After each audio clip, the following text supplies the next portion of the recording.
Carlos noticed men with guns coming toward his house. He motioned for the maid, Chucha, to be quiet and ran into the bedroom closet. He also signaled for Yo-Yo to be quiet. He hid in a secret compartment with supplies and a gun that Vic had smuggled in for him. Yo-Yo thought that her father was playing a game, like when he would ask if she had the blood of the Conquistadores while holding her upside down by her ankles. She thought the dark-skinned men looked creepy as they entered her house, and she noticed their guns. She thought they must be either criminals or the secret police in plain clothes that her mother has told her about. Yo-Yo was afraid because once she told a made-up story about her father having a gun to the neighbor, and she was beaten for it. Her mother said she almost got her father killed. Yo-Yo refused to talk to the men because she thought they must be in her house about the gun story. The men said her father should put locks on the doors to keep his daughters safe, and Chucha announced their mother's return home. She sprinkled powder around the house, casting a voodoo spell. Laura was scared when she spotted a black Volkswagen and the secret police outside her house. She told a servant to call Vic and tell him to come to get his tennis shoes.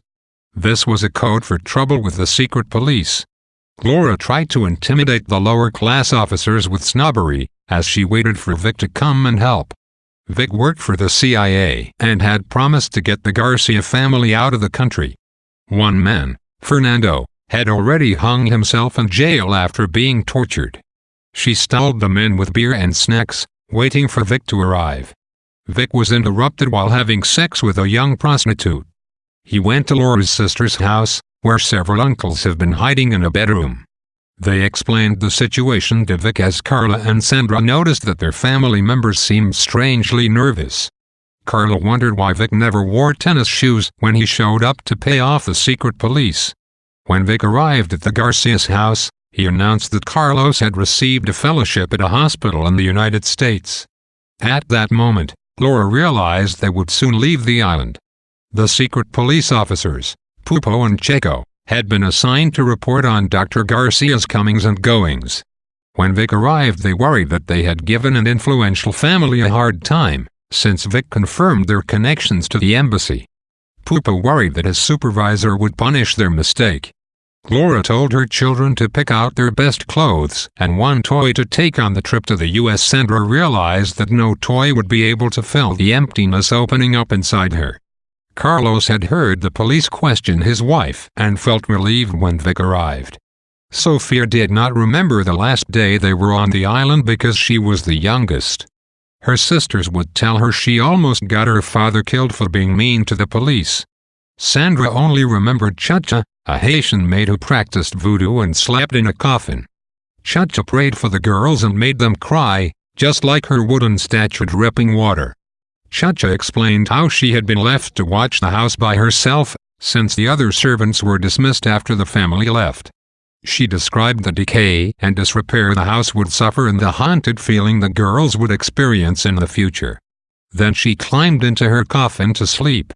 The present tense used to narrate this chapter lends a sense of urgency, tension, and suspense as the Garcia family struggles to survive nearly fatal encounters with the dictatorship's henchmen.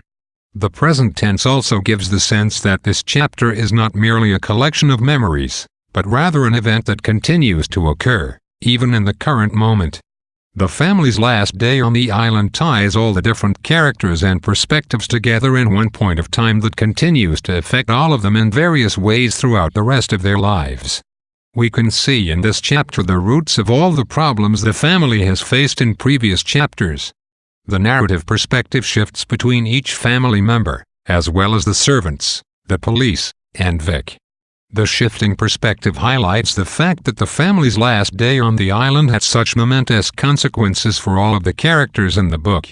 Each one has separate memories and impressions of the short period of time that tore the family from their home and extended family. The inclusion of the perspectives of peripheral characters emphasizes that this period of dictatorship affected not only the Garcia family, but also the larger community and Dominican society. The perspectives of lower-class people, such as the servants and police, balances out the novel's focus on a wealthy, upper-class family. Yet both Chucha and the police seem powerless to influence the course of events they contribute to, and submit themselves to the authority of the state and their bosses while simply hoping for the best.